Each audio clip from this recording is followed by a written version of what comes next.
Hello बच्चों, कैसे उम्मीद करता हूँ बढ़िया होंगे। आज हम प्रतिशत पर आधारित सारे इंपॉर्टेंट सवाल करेंगे जो आपके जवाहर नवोदय प्रवेश परीक्षा 2026 में पूछे गए हैं। और ये सारे सवाल हम नोट सोल्व भी करेंगे, साथ ही साथ आप साथ में पेन कॉपी रख लीजिए, जिससे कि जितने इंपॉर्टेंट फॉर्मूले हैं वो हम यहाँ पर नोट करते जाएंगे, जिससे कि आप लोग अपनी नोटबुक में उसको नोट कर लेना, जिससे कि कोई क्वेश्चन आपसे गलत नहीं होगा और आने वाले क्वेश्चन को आप प्रैक्टिस भी कर पाओगे। तो चलिए शुरू करते हैं आज की क्लास। क्वेश्चन नंबर 1 है आपका 1500 का 20% क्या होगा। तो मैं आपको यहाँ पर बताता हूँ प्रतिशत कैसे निकालते हैं किसी भी संख्या का। तो अगर आपको कोई संख्या मान लीजिए a है और a का आपको 20% निकालना है, तो आपको क्या करना होगा, a और b की मल्टीप्लाई करनी होगी, यानी कि a गुणा b, जिस संख्या और प्रतिशत की गुणा करके आप 100 से भाग कर दोगे, इसकी वैल्यू निकल कर आ जाएगी। अब ये फॉर्मूला नोट कर लो और नोट करने के बाद कैसे इसको अप्लाई करना है। जैसे इस प्रश्न में कहा गया है 150 का 20% क्या होगा। तो यहाँ पर बच्चे 150 का 20%, ये संख्या हो गई a और ये इसका प्रतिशत हो गया b, यानी कि आप करोगे 150 मल्टीप्लाई बाय 20 डिवाइड बाय 100। इसको सोल्व कर दोगे, यहाँ से 0 से 0 कैंसिल, 0 से 0 कैंसिल, ये आपको हो जाएगा 15 इंटू 2 और 15 2 जो आपको हो जाएगा 30। सो 150 का 20% आपका 30 होगा। ऑप्शन नंबर सी आपका राइट आंसर। इसी तरीके से अगर आपसे कोई पूछ ले कि बताओ 20 का 50% कितना होगा, तो आपको क्या करना है, इस संख्या की और प्रतिशत वैल्यू की मल्टीप्लाई करनी है। जैसे कि है 20 मल्टीप्लाई बाय 50 और 100 कर देंगे, तो यहाँ पे 0 से 0 कैंसिल हो जाएगी, 5 2 जा 10, तो आपकी वैल्यू 10 आ जाएगी। क्लियर है? कमेंट बॉक्स में बताओ मुझे क्वेश्चन नंबर 1 अच्छे से समझ में आया कि नहीं। चलिए देखते हैं क्वेश्चन नंबर 2। क्वेश्चन नंबर 2 है आपका, एक परीक्षा में 400 में से 340 अंक प्राप्त करने वाले छात्र के अंकों का प्रतिशत क्या होगा। देखो एक सिंपल सी बात समझ लो, जब भी हमें कोई प्रतिशत वैल्यू निकालनी हो तो प्रतिशत वैल्यू में हमें जो नीचे की तरफ होता है वो हमेशा टोटल रखना होगा। टोटल जो भी क्वांटिटी आपकी होगी और जो हमें फाइंड करनी है वो क्वांटिटी आपकी ऊपर रखनी होगी, और यहाँ पे 100 से मल्टीप्लाई कर देंगे तो आपकी प्रतिशत वैल्यू निकल कर आ जाएगी। अब जैसे ये क्वेश्चन है आपका, इसमें कहा गया एक परीक्षा में 400 में से 340 अंक प्राप्त करने वाले छात्र का प्रतिशत बताओ कितना है। तो यहाँ पर देखो टोटल अंक कितने हैं, 400 में से प्राप्त किए 240, तो टोटल जितना भी होता है वो हमेशा नीचे की तरफ रखा जाता है, और 400 में से कितने अंक प्राप्त किए 340, जो भी उसको मिले वो ऊपर, और इनटू में आप 100 कर दोगे। कभी भी आपको प्रतिशत वैल्यू निकालनी है तो जो भी आपको जितना प्रतिशत वैल्यू उसका हिस्सा फाइंड करना है वो ऊपर, और नीचे हमेशा टोटल वैल्यू। हल करेंगे, 100 से 400 कटेगा 4 बार, उसके हो जाएगा 340 डिवाइड बाय 4। इस 4 से इसको कैंसिल करेंगे, ये हो जाएगा आपका 4 से 28, 4 8 32, बचा 2, 4 पंजे 20। तो उस स्टूडेंट के 85% अंक आए हैं। ऑप्शन नंबर सी आपका राइट आंसर हो जाएगा। क्लियर बच्चे? अब अगला सवाल देखिए। अगले सवाल में आपको कहा गया है एक गांव की जनसंख्या 5000 है, यदि संख्या में 10% की वृद्धि हो जाती है, वृद्धि मतलब बढ़ जाती है, तो नई जनसंख्या कितनी होगी, आपको ये बताना है।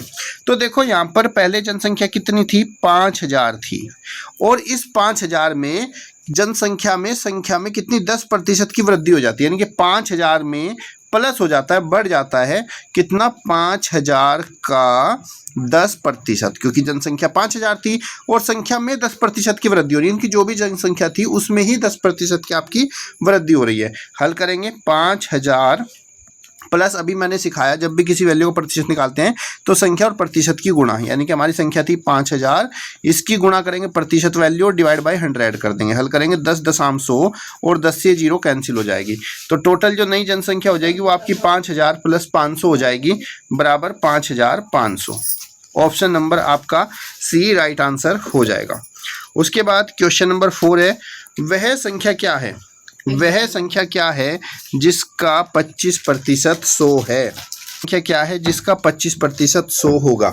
अब देखो किसी भी संख्या का अगर आपसे कहा जाए संख्या बताओ, मान लीजिए किसी संख्या का x% क्या है, x% y है, तो वो संख्या क्या होगी। तो कैसे निकालोगे, आपको क्या करना है, जो भी आपको उस संख्या का प्रतिशत वैल्यू दी है, जैसे y है तो y को डिवाइड करोगे x% से और मल्टीप्लाई 100 करोगे, तो आपकी वो संख्या निकल कर आ जाएगी। ठीक है? अब यहाँ पे पूछा गया है कि बताओ वह संख्या क्या है जिसका 25% क्या है, 100 है। तो हम लिखेंगे संख्या बराबर 25% कितना है, 100 है, तो 100 डिवाइड बाय प्रतिशत वैल्यू और इंटू 100 कर देंगे। हल करेंगे, ये हो जाएगा 25 चौका 100, तो 100 गुणा 4, 4 इंटू 100, तो वो संख्या आपकी 400 हो जाएगी। समझ में आया बच्चे? ये फॉर्मूला भी नोट करते चलो। प्रतिशत के जितने 2-4 फॉर्मूले नोट करते चलना, कभी जिंदगी में गलती नहीं होगी। अगला प्रश्न देखो, एक कमीज की कीमत 800 रुपये थी, इसकी कीमत में 15% की कमी हो गई। देखो पहले वृद्धि हुई थी, अब क्या हो गई? कमी हो गई। तो कमीज की नई कीमत क्या होगी? अब यहाँ पे देखो बच्चों, कमीज की कीमत कितनी थी? 800 रुपये थी। तो 800 रुपये पहले कीमत थी, इसमें से 15% की कमी। जब भी आपको कमी कहा जाए तो आप माइनस लगाओगे और 800 का 15% इसमें से माइनस कर दोगे, तो आपका हो जाएगा 800 माइनस 800 का 15% करेंगे तो 800 इंटू 15, तो हो जाएगा आपका 800 मल्टीप्लाई बाई 15 और डिवाइड बाई 100। यहाँ से इसको सोल्व करेंगे, 100 से 8 कटेगा 800 8 बार, तो 800 माइनस 15 8 120 हो जाएगा। इसको भी हम माइनस कर देंगे यहाँ पर, माइनस 0, 10 में से 2 गया 8 और 7 में से 1 गया 6, तो फाइनली इस कमीज की जो वैल्यू होगी वो 680 हो जाएगी। ऑप्शन नंबर बी आपका राइट आंसर। अगला क्वेश्चन है आपका, एक डिब्बे में 200 आम है, यदि 20% आम का खराब हो जाता है तो आम सही कितने हैं आपको ये बताना है। तो टोटल आम कितने थे आपके पास? 200 आम थे। 200 आम में से आम का 20% क्या हो गया? खराब हो गया। खराब यानी कि कम हो गए, और कम के लिए हम माइनस का यूज़ करते हैं। तो आम थे 200, 200 का 20% खराब हुआ, तो हम लिखेंगे 200 का 20%। तो ये हो जाएगा आपका 200 माइनस 200 का 20% वैल्यू निकालेंगे तो आपका 200 इंटू 20 डिवाइड बाई आपका 100 हो जाएगा। 100 से 200 को कैंसिल, 200, तो 200 माइनस 20 दूनी 40 इज इक्वल टू 160। तो हम कहेंगे कि सही आम जो है हमारे पास 160 है। ऑप्शन नंबर सी आपका राइट आंसर हो जाएगा। अब देखते हैं क्वेश्चन नंबर 7। क्वेश्चन नंबर 7 के लिए भी आप नोट कर लेना यहाँ पे फॉर्मूला। इसमें कहा है 80% को भिन्न के रूप में बदलो। अगर आपको कभी भी कोई प्रतिशत वैल्यू दी जाए और आपको कहा जाए इसको भिन्न में बदलो, तो आपको क्या करना, प्रतिशत का निशान हटा के उसको 100 से भाग कर देना है, वो भिन्न में बदल जाएगा। अब यहाँ पे देखा है 80% को भिन्न में बदलो, तो वैल्यू आपकी 80% है। प्रतिशत हटाया, नीचे हमने लगा दिया 100। अब करते हैं कैंसिल, 0 से 0 कैंसिल कर देंगे, 2 चौक 8, 2 पंजे 10, तो 80% की वैल्यू हो जाएगी 4/5। ऑप्शन नंबर बी आपका राइट आंसर। तो ध्यान रखना, कभी भी किसी भिन्न को फ्रैक्शन में चेंज करना हो तो आपको प्रतिशत को भिन्न में चेंज करना हो तो उस प्रतिशत वैल्यू को 100 से भाग कर देंगे, आपका वो भिन्न में चेंज हो जाएगा। अगला प्रश्न है, 300 से 360 तक की वृद्धि हो जाती है, तो वृद्धि प्रतिशत बताओ क्या होगा। संख्या थी 300। पहले आपको जानना होगा कि वृद्धि कितनी हुई है। वृद्धि बराबर वृद्धि कैसे करते हैं, फाइनल माइनस इनिशियल, यानी कि 360 संख्या हो गई कितने में से, 300 में से। हल करेंगे तो 60 की हमारी वृद्धि हो गई। अब हमें बताना है प्रतिशत वृद्धि कितनी है। तो जब हमें प्रतिशत वृद्धि बतानी हो तो आपको क्या करना है, जो वृद्धि है, जितनी भी वृद्धि हुई है उसको ऊपर लिखेंगे और कुल जितनी पहले थी उसको नीचे और डिवाइड बाय आप 100 करोगे। तो वृद्धि कितनी हुई है, 60 की। किस पर, पहले वैल्यू कितनी थी, 300, तो 60 की वृद्धि हुई है 300 पर, इनटू में करेंगे 100। नीचे हमेशा आपकी ओरिजिनल वैल्यू रहेगी जो पहले थी। हल करेंगे, 2 0 से 2 0 कैंसिल, 3 दूनी 6, तो आपकी वृद्धि हो गई 20%। ऑप्शन नंबर सी आपका राइट आंसर हो जाएगा। अगला प्रश्न देखिए, एक व्यक्ति अपनी मासिक आय का 20% भोजन पर खर्च करता है, 10% किराए पर और 15% अन्य खर्चों पर। यदि उसकी मासिक आय 20,000 है तो उसकी बचत कितनी होगी। अब देखो यहाँ पर टोटल आय है 20,000। टोटल आय कितनी है, 20,000।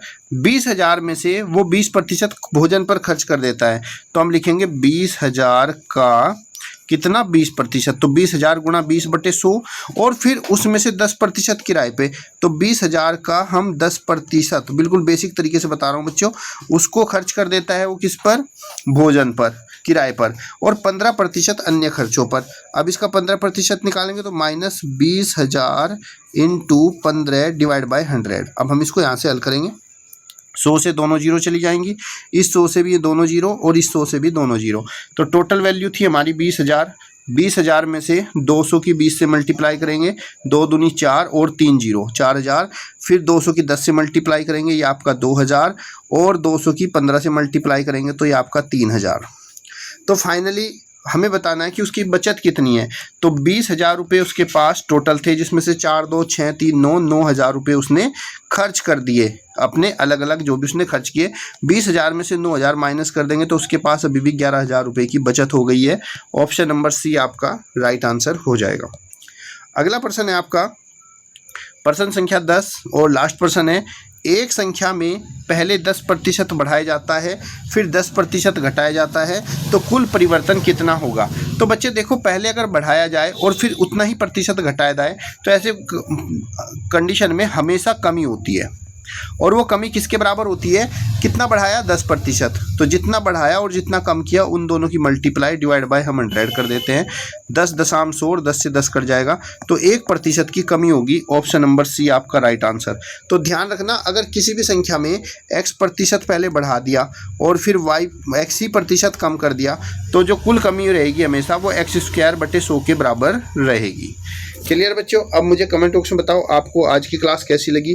ये सारे इंपॉर्टेंट क्वेश्चन थे जो मैं आपके लिए लेकर आया था, और प्रतिशत के इंपॉर्टेंट फॉर्मूले भी बेसिक यही फॉर्मूले हैं। इन्हीं फॉर्मूले से हम बड़े से बड़े क्वेश्चन को सोल्व कर सकते हैं। लेकिन अगर आपको ये बेसिक नहीं पता होगा फिर आपको प्रॉब्लम होगी। उम्मीद करता हूँ क्लास अच्छी लगी, वीडियो को लाइक और शेयर कर लेना।